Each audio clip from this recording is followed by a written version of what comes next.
Tu es en couple avec un homme que tu sais amoureux de toi. Il te regarde avec des yeux qui ne mentent pas. Il prend soin de toi. Il se projette dans un avenir commun. Et pourtant, tu découvres un message, un appel tardif, une absence inexpliquée. Il a une aventure parallèle. Comment est-ce possible? Pourquoi un homme qui t'aime vraiment cherche-t-il ailleurs? Ce n'est pas de la trahison par manque d'amour. C'est un mécanisme psychologique profond que la science a décodé. Et je vais te montrer ce qui se cache vraiment derrière ce comportement. Avant la fin de cette vidéo, tu vas comprendre pourquoi certains hommes, même amoureux, ont des aventures. Tu sauras reconnaître les signaux de cette double stratégie. Surtout, tu auras des outils concrets pour y faire face, que ce soit pour préserver ta relation ou pour prendre une décision éclairée. On ne parle pas de conseils de surface, mais de données scientifiques et de techniques éprouvées.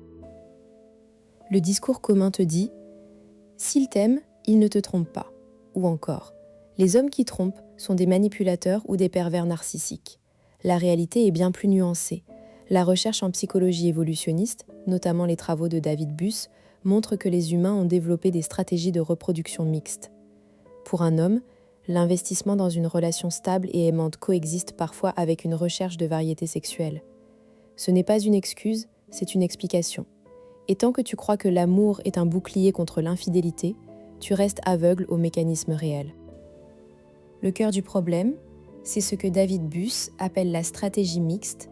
Chez certains hommes, le système d'attachement, l'amour durable, et le système de recherche de nouveautés, le désir de variété, peuvent fonctionner en parallèle. L'homme amoureux n'est pas en train de choisir entre toi et une autre, il peut vouloir les deux. Son cerveau est câblé pour maximiser ses chances de reproduction, une relation stable pour élever des enfants et des opportunités de variété génétique. Ce conflit interne est amplifié par des facteurs comme le stress, la baisse de libido dans le couple ou l'opportunité. Et toi, tu interprètes son amour comme une garantie de fidélité, alors que pour lui, les deux peuvent coexister. Prenons le cas de Thomas, 38 ans, architecte à Lyon. Il est en couple depuis 10 ans avec Karine, 36 ans, enseignante. Ils ont 2 enfants. Thomas est sincèrement amoureux de Karine. Il lui dit qu'elle est sa priorité, il organise des week-ends en amoureux, il est présent aux réunions d'école. Mais depuis 2 ans, il a une liaison avec une collègue, Mathilde. Il la voit 1 fois par semaine, dans un hôtel discret, et il ne se sent pas en conflit. Il ne souhaite pas quitter Karine. Il ne voit pas cela comme une trahison de son amour, mais comme un besoin différent. Je ne peux pas m'empêcher de ressentir ce désir pour Mathilde, mais ce que j'ai avec Karine, c'est bien plus fort. C'est ma vie. Ce n'est pas un monstre, c'est un homme tiraillé entre 2 systèmes primitifs. Comment reconnais-tu ce schéma dans ta propre vie? Observe les indices. Un homme amoureux qui a une aventure n'est pas distant ou froid. Au contraire, il peut être plus attentionné, comme pour compenser sa culpabilité inconsciente. Il y a un hyper-investissement dans le couple sur certains aspects, gestes tendres, projets et des absences étranges sur d'autres, soirées imprévues, heures supplémentaires. Si tu sens un décalage entre son amour affiché et des comportements qui ne collent pas, il se peut qu'il soit dans cette dualité. Le piège est de croire que son amour prouve qu'il ne peut pas te tromper. En réalité, c'est parfois l'inverse. S'il t'aime vraiment, il est plus susceptible de développer une double vie, car il ne veut pas te perdre, mais ne peut pas non plus résister à son besoin de variété. Comprendre cela change tout. Tu arrêtes de te demander « est-ce qu'il m'aime ?» pour te demander « qu'est-ce qui manque ?» pour qu'il n'ait plus besoin d'aller voir ailleurs, ou « est-ce que je suis prête à accepter cette dualité ?» La connaissance de ce mécanisme te permet de ne plus prendre la trahison comme un jugement sur ta valeur. Tu vois le problème pour ce qu'il est, un conflit interne chez lui, pas un défaut chez toi. Cela te redonne du pouvoir d'action. Technique 1, la fenêtre de vulnérabilité. Crée un espace de dialogue où il peut exprimer ses frustrations sexuelles ou son besoin de nouveauté sans être jugé. Par exemple, après un moment d'intimité, tu peux dire « Parfois, je me demande si tu n'aimerais pas plus de variété dans notre vie sexuelle. Tu peux m'en parler. J'ai besoin de comprendre. » Le but n'est pas de l'accuser, mais de lui permettre de verbaliser ce qu'il refoule. La recherche montre que lorsque les hommes peuvent exprimer leurs désirs sans crainte de représailles, la probabilité qu'ils passent à l'acte diminue.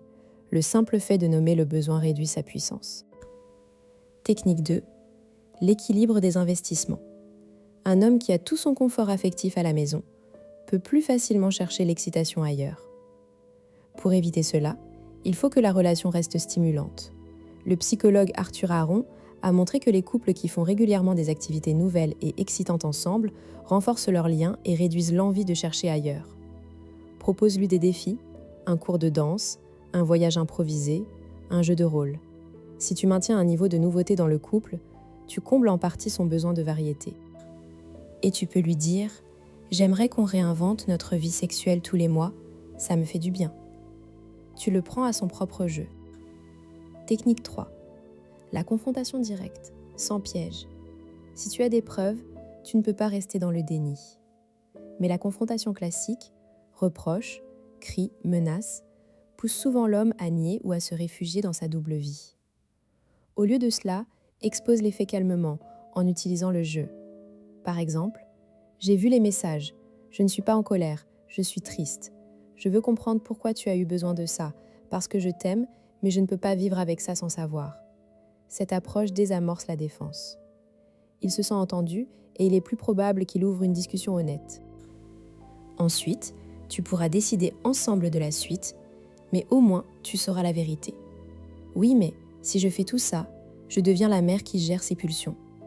La crainte est légitime, mais tu n'es pas responsable de ses choix. Les techniques sont des outils pour toi, pas des obligations. Si tu estimes que la confiance est brisée, tu as le droit de partir. La science t'aide à comprendre, pas à tout pardonner. Oui, mais est-ce que tous les hommes sont comme ça? Non, tous ne développent pas de stratégie mixte. Certains sont câblés pour une monogamie stricte. Mais chez beaucoup, le potentiel existe, surtout dans un contexte de stress ou de baisse de désir. La conscience de ce mécanisme te permet de faire des choix éclairés. Tu es venu ici avec une douleur. Pourquoi celui qui t'aime te fait du mal? Maintenant, tu sais, ce n'est pas toi, c'est un conflit intérieur chez lui. Mais toi, tu dois décider ce que tu veux pour ta vie. La compréhension est une arme, mais l'action te libère. Si tu veux aller plus loin, partage en commentaire si tu as déjà vécu une situation similaire. Et abonne-toi pour d'autres décodages scientifiques des dynamiques amoureuses.